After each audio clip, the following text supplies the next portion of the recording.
The ship came down from the sky like a dark shadow. It was massive, covered in strange markings that glowed with a sickly green light. The people in the small human settlement stopped what they were doing and stared up at it. They had been alone on this jungle planet for 3 years, and now something had finally found them. Stood at the edge of the clearing, his hand shading his eyes as he watched the alien vessel land about 2 miles away. He was tall and lean, with scars on his arms from countless battles with the jungle's dangers.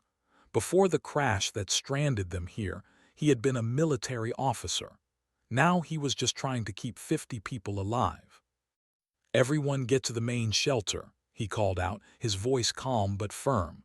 "Move quickly but don't panic." Sora appeared at his side. She was smaller than but moved like a cat through the jungle. Over the past 3 years, she had become their best tracker and scout. "I'll go see what we're dealing with," she said. "No," replied. "Not yet, we wait and observe." They didn't have to wait long. The aliens emerged from their ship the next morning. They were massive creatures, standing over 8 feet tall with 4 arms and skin that looked like polished black stone. Strange markings on their bodies pulsed with light. They moved with the confidence of predators who had never known fear. 12 of them spread out into the jungle, carrying weapons that hummed with energy. They set up strange devices on trees, small floating machines that buzzed through the air like mechanical insects. Sora, who had snuck closer despite orders, counted them all and hurried back to report. "They're hunters," she said, breathing hard from her run. "I've seen those devices before in old military files. They're tracker drones, and those weapons, they're designed to kill, not capture." That night the aliens broadcasted a message. It came through on their salvaged equipment, the voice harsh and grinding, speaking broken human language. "We hunt. You run. You have 2 days, then we come. You die with honor if you fight. You die with shame if you hide. This is the great hunt." Panic spread through the settlement like wildfire. People grabbed their children and cried. Some wanted to surrender. Others wanted to run deeper into the jungle. A few just sat down and gave up hope. Climbed onto a box in the center of the settlement and raised his voice. "Listen to me. All of you listen." The crowd quieted down, looking at him with desperate eyes. "These aliens think we're prey," said. "They think we're weak and helpless. They're giving us 2 days because they want sport. They want a good hunt." He paused, looking at each face in the crowd. "But they made a mistake. They don't know what humans are. They don't know what we can do when we're pushed into a corner." "What can we do?" someone shouted. "We have almost no weapons. We're farmers and engineers, not soldiers." "Wrong," replied. "We're survivors. For 3 years we've survived in a jungle that tried to kill us every single day. We fought off predators, found food, built shelter, and stayed alive. We know this land. They don't. We're not going to run away, and we're not going to fight them head on. We're going to do what humans have always done best. We're going to adapt." Stepped forward. He was their engineer, a thin man with quick hands and a quicker mind. "I can build traps," he said.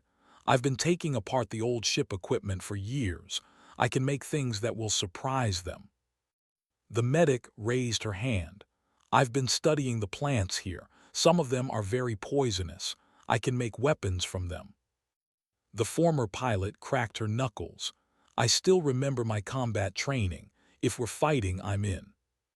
The youngest of the group at 22 spoke up. "I can set up a communication network using the old ship parts.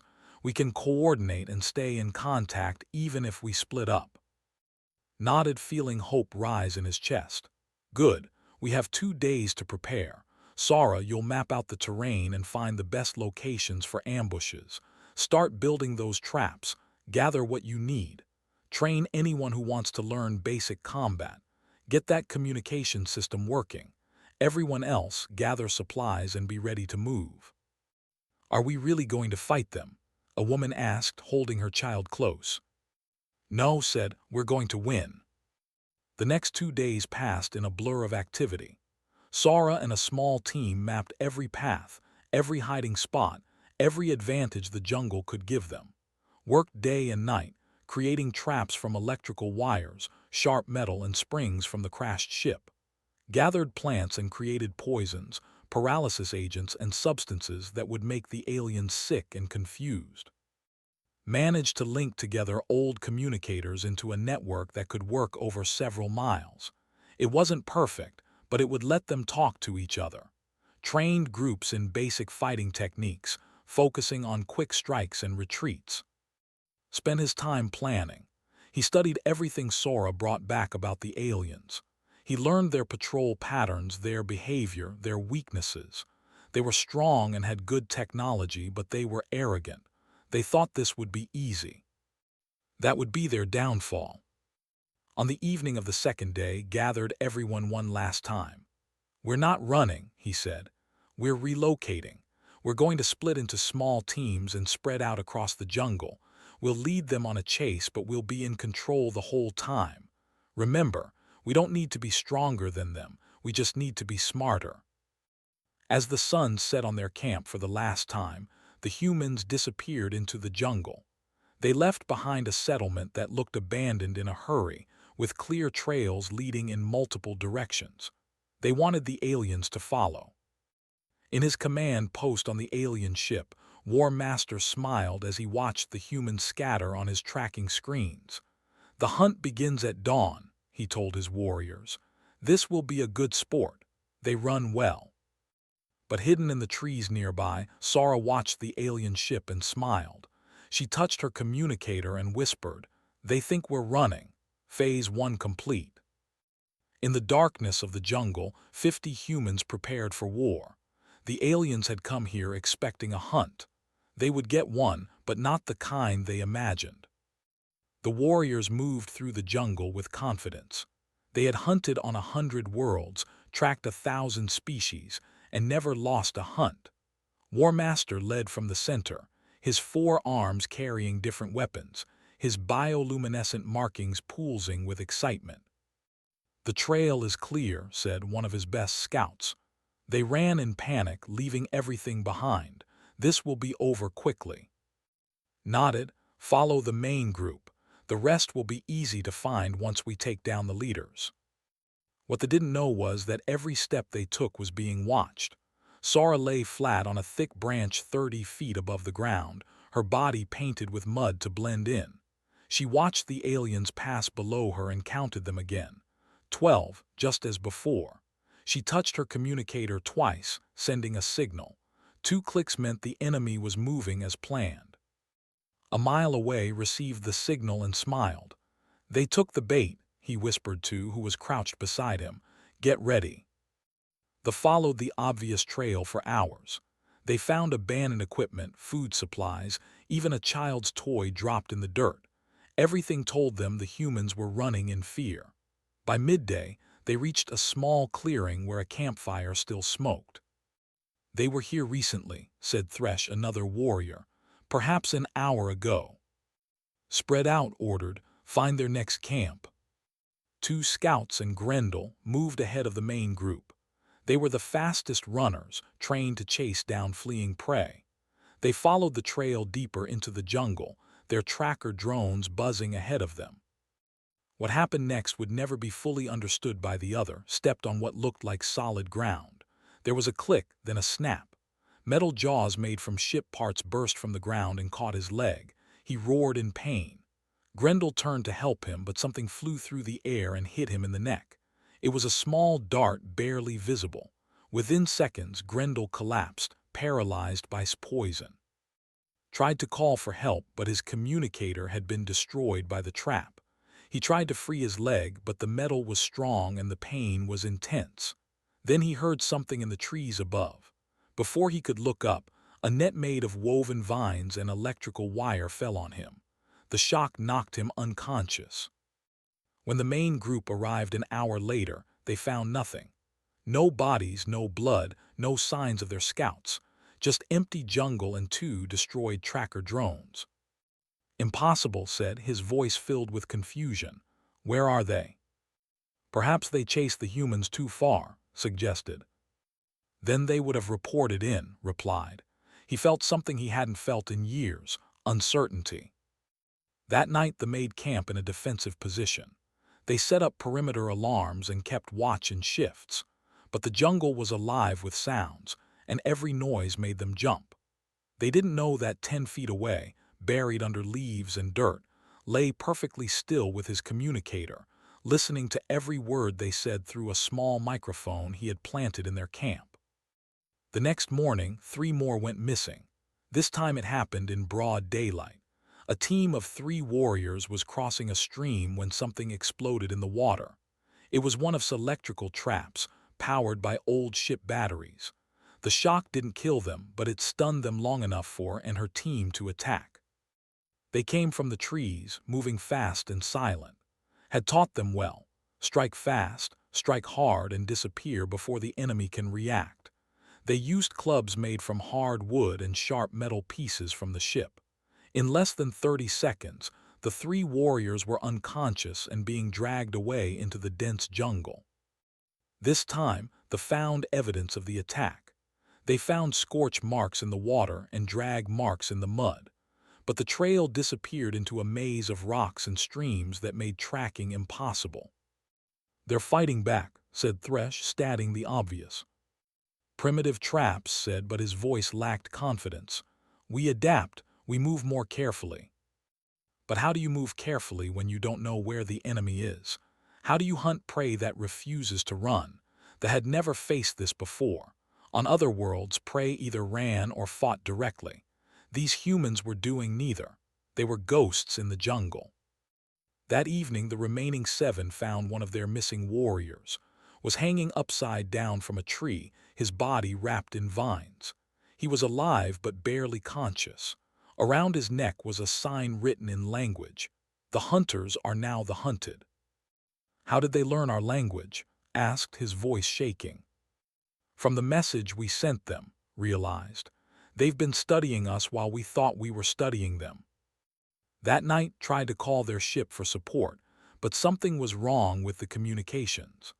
Unknown to him, had been jamming their signals with a device built from old ship parts and powered by a clever setup of solar panels hidden in the trees. They huddled together that night, no longer hunters but prey trying to survive. They heard sounds in the darkness, footsteps that came close and then faded away, whispers in a language they didn't understand, the snap of branches that could be wind or could be an attack. In reality, Sara and her team were playing a game. They would approach the camp, make noise, and then disappear. They weren't trying to kill anyone tonight. They were trying to break their spirit. Watched from a safe distance through a pair of old binoculars. "Psychological warfare," he said to who sat beside him. "Make them afraid, make them doubt, make them understand that they're not the apex predators here." "Is it working?" asked. Watched as one of them jumped at the sound of a bird call. "Yes," he said, "it's working perfectly." The next morning they made a decision. They would return to their ship and call for extraction early. This hunt was over. They had lost 5 warriors to prey that should have been helpless. It was a humiliation, but survival was more important than pride. But when they tried to move toward their ship, they found that every path was blocked. Trees had fallen across trails. Streams had been to create floods. Traps waited everywhere. The humans had spent 3 years learning every inch of this jungle, and now they were using that knowledge to turn it into a prison. "We're trapped," said, his voice hollow. Said nothing. He was beginning to understand a terrible truth. They hadn't come to hunt humans. They had come to die. Fear was a new experience for them. For generations, they had been the ones who caused fear. They were the monsters in the darkness, the predators at the top of the food chain. Now, for the first time in their lives, they understood what it felt like to be prey. Gathered his remaining 7 warriors in a tight circle. They had barely slept in 3 days. Every shadow looked like a threat. Every sound could be an attack. "We need to reach the ship," said. "Once we're there, we can call for extraction and leave this cursed world." "The direct path is blocked," said. "The humans have destroyed the bridges and blocked the trails." Then we make a new path, replied. We split into two groups. One group moves east, one moves west. We circle around their blockades and meet at the ship in 2 days. It was exactly what I'd hoped they would do. From his hidden position in the trees, listened through the microphone he had planted in the camp. He immediately sent the signal to all the human teams. The enemy was splitting up. Now the real hunt would begin. The first group consisted of 4 warriors including. They moved east, cutting through the jungle with their energy weapons. They were making good progress when Thresh, who was walking at the rear, suddenly screamed. Something had grabbed his leg. He looked down and saw that his foot had sunk into what looked like solid ground. But it wasn't ground at all. It was a pit covered with branches and leaves. Inside the pit were dozens of sharp metal spikes made from ship parts. "Help me," Thresh screamed, trying to pull his leg free. The other 3 warriors rushed back, but before they could reach him, darts flew from the trees. 2 hit in the chest. Within seconds, he was on his knees, unable to move. And the remaining warrior raised their weapons and fired into the trees. Energy blasts destroyed branches and set leaves on fire, but there was no one there. The humans had already moved. Get shouted, but as bent to help the paralyzed warrior, a wire snapped tight around his ankle. He was yanked into the air, hanging upside down from a tree. A moment later, a bag fell from above and covered his head. The bag was filled with powder made from a plant that had discovered. It caused intense burning and temporary blindness. Screamed and thrashed, trying to free himself. Cut the rope with his energy blade and fell hard to the ground. Before could help either of his warriors, he heard movement all around him. Not close, but circling. The humans were surrounding him. "Show yourselves," roared, "fight with honor." A voice called back from the jungle, speaking in clear language. It was, "Honor. You came to hunt us for sport. You wanted to kill us for fun. There is no honor in that. Now you feel what it's like to be hunted." Fired his weapon in the direction of the voice, but hit nothing. By the time he turned back, Thresh had been pulled down into the pit completely, and someone had dragged away into the jungle. Was stumbling around blindly, still screaming in pain. Grabbed and ran. He didn't care about direction anymore. He just wanted to get away. The second group of 3 warriors was having an even worse time. They had moved west and walked straight into a nightmare. The air suddenly became thick with a strange mist. At first, they thought it was natural fog, but then they started to feel strange. The mist was one of his creations, made from plants that caused hallucinations and confusion. The 3 warriors began to see things that weren't there. They saw giant creatures attacking them. They saw their ship exploding. They saw their own deaths over and over again. They fired their weapons at shadows and ghosts, wasting their energy. They ran in circles, completely lost. By the time the mist cleared, they were separated and alone in the jungle. One by one, human teams found them and took them down with tranquilizer darts and quick attacks. By nightfall, only and remained. Could barely see and was exhausted from carrying him. They found a small cave and hid inside, blocking the entrance with rocks. "We're going to die here," said, his voice hollow. "No," replied, though he wasn't sure he believed it. "The extraction ship will come in 3 days. We just need to survive until then." Outside the cave, Sora and watched from the trees. They had tracked the 2 easily. They could attack now and finish it, but had given different orders. Let them sit in fear. Let them think about what they've done. Let them understand that humans aren't prey. Back at the human camp, the captured warriors were secured with ropes and vines. They weren't hurt badly, just knocked unconscious or paralyzed temporarily. Checked each one to make sure they would survive. Despite everything, had ordered that no be killed unless absolutely necessary. "Why are we keeping them alive?" asked. "They came here to kill us." "Because we're not like them," replied. "We don't kill for sport. We fight to survive, but we don't become monsters in the process. Besides, they're more useful to us alive. When this is over, we want witnesses to tell their people what happened here." Approached with his communicator. "I've been monitoring their ship," he said. "The extraction vessel will arrive in 3 days, just like said. What do we do?" Thought for a moment. "We let it come, but before it leaves we send a message that will be heard across the galaxy." That night strange symbols appeared around the jungle. They were written in language carved into trees, painted on rocks. Each one said the same thing. "Humans do not forget. Humans do not forgive, but humans can choose mercy. Leave this world and never return." In his cave, saw one of these symbols carved near the entrance. His hands shook as he read it. These humans had learned his language in just a few days. They had beaten his warriors using primitive weapons and simple tactics. They had shown both cruelty and mercy. For the first time in his life, felt shame. He had come here thinking humans were animals to be hunted. Now he understood the truth. Humans were survivors who had fought their way to the top of their own world. They were clever, adaptable, and absolutely refusing to give up. "We should never have come here," he whispered. In the darkness outside, Sora heard his words and smiled. Morning came too slowly for. He hadn't slept, too afraid that if he closed his eyes the humans would attack. Had finally fallen into an exhausted sleep, his face still swollen from the powder that had burned his eyes. "We need to get back to the ship," said when woke up. 3 more days until extraction. If we can reach the landing site, we can defend it."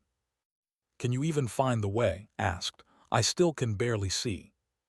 Checked his navigation device. It still worked, somehow spared from whatever jamming the humans were using on their communications.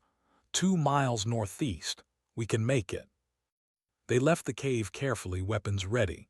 The jungle seemed quiet, almost peaceful. Birds sang in the trees. Insects buzzed through the air. It felt wrong, too calm. They had walked for an hour when they heard something that made their blood run cold. It was laughter. Human laughter coming from somewhere ahead of them. "They're playing with us," said. "Keep moving," ordered. But everywhere they turned, they saw signs of humans. Footprints in the mud, always fresh, always nearby. Broken branches at exactly eye level, as if someone wanted them to know they were being followed.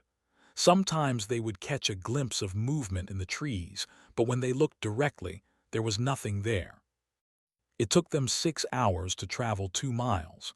When they finally reached their ship, both warriors collapsed with relief. The ship was intact, exactly as they had left it, activated the perimeter defenses and locked down all entrances. "We're safe now," he said. "The defenses will keep them out." But wasn't so sure. These humans have survived everything we've thrown at them. Why would they stop now?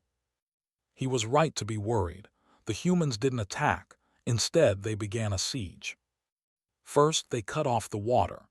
There was a stream near the ship that they had been using, and his team built a dam upstream, redirecting the water away from the landing site. By the end of the first day, and were rationing the water they had left. Second, they controlled the food. They had brought supplies, but not enough for a long wait. Sora made sure that every animal in the area was scared away from the ship. No hunting, no fresh food, just emergency rations that would run out in 3 days. Third, they made noise. All day and all night, the humans made sounds around the ship. Sometimes it was drumming on hollow logs. Sometimes it was whistling that sounded almost like speech. Sometimes it was just footsteps, circling the ship, getting closer and then fading away. Tried to sleep but couldn't. Every sound made him jump. His 4 hands shook as he held his weapons. Was even worse. His eyes had healed somewhat, but his mind was breaking. He kept seeing humans in the shadows, even when there was nothing there. On the second day, something unexpected happened. A voice came through their ship's external speakers. It was speaking perfect language. "War Master, can you hear me?" Grabbed the communication panel. "How did you access our systems?" "Your ship isn't as secure as you think," replied. We've had 3 years to study technology. Your equipment isn't that different from ours. Now listen carefully. I'm going to make you an offer." "I don't negotiate with prey," said, but his voice lacked conviction. "You're not the hunter anymore," said. "Look around. Your warriors are gone, your hunt has failed. Your extraction ship will arrive tomorrow and you can leave. But before you go, I want you to understand something. We didn't want this fight. We're not warriors by choice. We're engineers, farmers, medics, and pilots. We just wanted to survive and go home." "Then why didn't you run?" asked. "Because running doesn't work with predators," replied. "Predators chase what runs, so we stopped running. We turned around and fought back, and now you're the one who's trapped." That night released another of her creations into the air around the ship. It was a gas made from plants that caused intense itching and sneezing. It wasn't dangerous, but it was uncomfortable. Inside the ship and couldn't stop scratching their skin. "I can't take this anymore," said, his voice desperate. "We're dying slowly. Maybe we should just run for it." "And go where?" asked. "They control the jungle. They know every trail, every hiding spot. They'll pick us off one at a time." But wasn't listening anymore. Something in his mind had snapped. Before could stop him, opened the ship's hatch and ran into the jungle, screaming incoherently. "Stop!" shouted, but it was too late. Watched his last warrior disappear into the trees. He waited for sounds of fighting, but there was only silence. Was simply gone, swallowed by the jungle like all the others. Now was alone. The mighty war master who had hunted on 100 worlds sat in his ship with shaking hands and realized he had lost everything. His warriors were gone. His pride was shattered. And worst of all, he was afraid. That night he heard footsteps on the hull of his ship. Someone was walking on top of it. He grabbed his weapon and pointed it at the ceiling but didn't fire. What was the point? They could have killed him already if they wanted to. They were making a point. "We can reach you any time we want." The next morning the extraction ship arrived. Watched it land from inside his vessel. He could see the exit hatch. He could run for it. But what if the humans stopped him? What if this was another trap? Then he heard his voice again through the speakers. "The extraction ship is here. You can leave now. We won't stop you." "Why?" asked. "Why let me live?" "Because we want you to go home and tell your people what happened here," replied. "We want everyone in the galaxy to know that humans are not prey. We're not victims. We're survivors. And if you make the mistake of hunting us again, you'll end up just like you did here, broken, afraid, and defeated." Opened his hatch slowly. He expected an ambush, but there was nothing, just empty jungle. He ran to the extraction ship as fast as his legs could carry him. As he climbed aboard, he looked back one last time. Standing at the edge of the clearing was a group of humans, 50 of them, all alive, all standing together. They didn't wave. They didn't celebrate. They just stood there watching him leave. At the front he met's eyes and nodded once, a warrior acknowledging another warrior. Then the extraction ship's door closed and was gone. The extraction ship left the planet's atmosphere, and for a few moments there was only silence in the clearing. Then Sora started to laugh. It wasn't a mean laugh or a celebrating laugh. It was the laugh of someone who had been holding their breath for days and could finally breathe again. "We did it," she said. "We actually did it." Others joined in. Some laughed, some cried, some just sat down hard on the ground. They had been living on fear and adrenaline for days, and now it was over. They had won. Looked at his people with pride. 50 humans against 12 alien warriors with advanced weapons. And the humans had won. Not through superior strength or technology, but through intelligence, adaptability, and sheer determination. Called, "Did you do what I asked?" Grinned and held up a small device. "Before left, I uploaded a data package to his ship's computer. It's designed to automatically transmit to the extraction vessel, and from there to any network it connects to." "What's in the package?" asked. "Everything," replied. He had helped prepare it. "Every recording we made, every trap we built, every tactic we used, and a message. What message? Asked. Pulled out a small data pad and showed them. On it was text written in language. We are humanity. We come from Earth, a world that tried to kill us for thousands of years. We survived ice ages, predators, diseases, and each other. We learned to turn wolves into dogs and work beside them. We learned to chase prey until they collapsed from exhaustion. We learned to make fire, tools, and civilizations from nothing. You came to our settlement thinking we were prey. You thought we were weak and helpless. You were wrong. We did not ask for this fight. We did not want violence. We wanted to survive and find our way home. But when you forced us to choose between being prey or predators, we chose to survive. That is what humans do. We always choose survival. Your warriors are alive. We captured them but did not kill them because we are not like you. We do not kill for sport. We fight only when we must, and we show mercy when we can. Take this message to your empire. Tell them what happened on this world. Tell them that humans are not prey. Tell them that if they come hunting us again, they will meet the same fate you did. We do not seek war with thee or any species, but we will never again be hunted. We will never again be victims. Remember this day and remember what it cost you. We are humanity, and we survive. The message was signed by all 50 humans, each name written carefully in both human and script. Will they listen? Sora asked. They'll listen, said. Fear is a powerful teacher. Back on the 3 days later, the extraction ship arrived, was immediately taken to the High Council for questioning.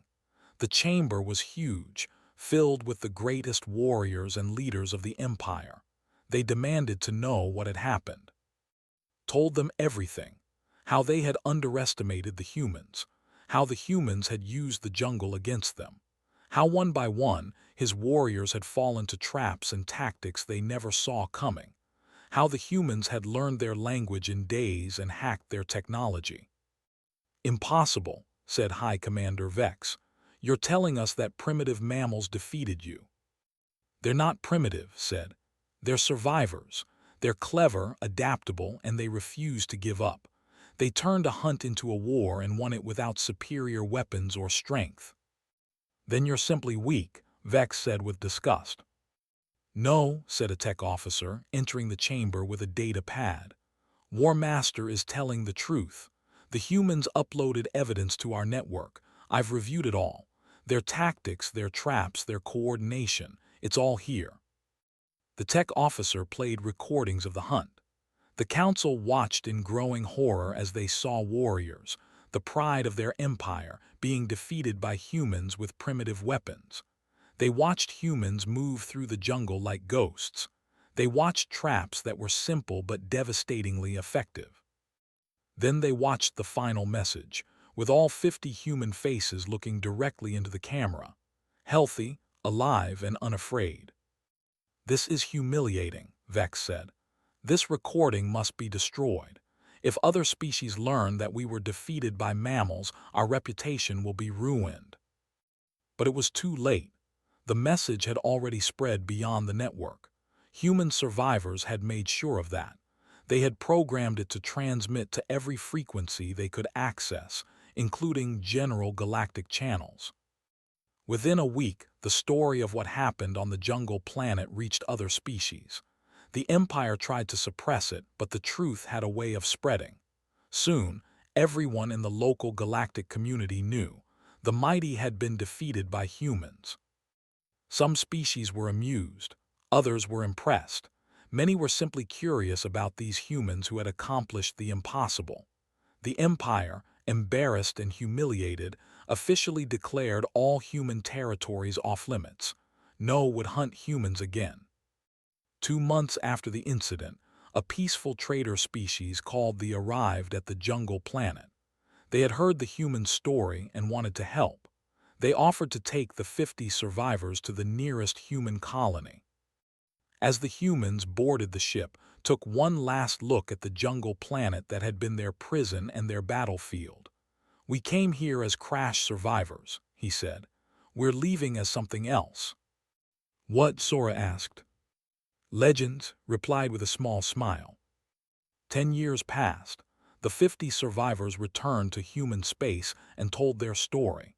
The Sector 7 incident became famous. Military academies studied their tactics. Survival schools used their strategies as teaching examples. Children heard bedtime stories about the humans who refused to be prey. Humanity, when they finally joined the galactic community, arrived with a reputation. They weren't the strongest species. They weren't the or the fastest, but they were known as survivors who should never be underestimated. Became humanity's first ambassador to the Galactic Council. At his first meeting, he was approached by High Commander Vex, who had traveled all the way from the... I wanted to meet you, Vex said stiffly, to see if the stories were true. They're true, replied, every word. Your people humiliated us, Vex said. No, corrected gently. Your people humiliated themselves by hunting others for sport. We simply defended ourselves. There's no shame in losing to someone who fights for survival. The only shame is in hunting them in the first place. Vex was silent for a moment. Then he nodded slowly. Perhaps you're right. The Empire has changed some policies since the incident. We no longer hunt intelligent species. Good said, that's progress. Years later, Sora became an instructor at Earth's elite survival academy. She taught new generations of humans the skills that saved their lives. On the first day of every class, she would tell them the story of the Sector 7 incident. Remember, she would say, strength isn't about being the biggest or having the best weapons. Strength is about adapting, surviving, and never giving up. No matter what the universe throws at you, humans find a way. That's what makes us special. That's what makes us human. And in a military academy young warriors learned a new lesson that their ancestors never taught. The lesson was simple: never hunt a human. They look weak and soft, but they're survivors from a world that tried to kill them every day. When threatened, they don't panic. They think, they plan, they adapt, and they win. The galaxy had learned an important truth. Humans were not the strongest, not the most advanced. But they were something perhaps more important. They were survivors who refused to quit. And that made them dangerous in ways no other species had ever imagined.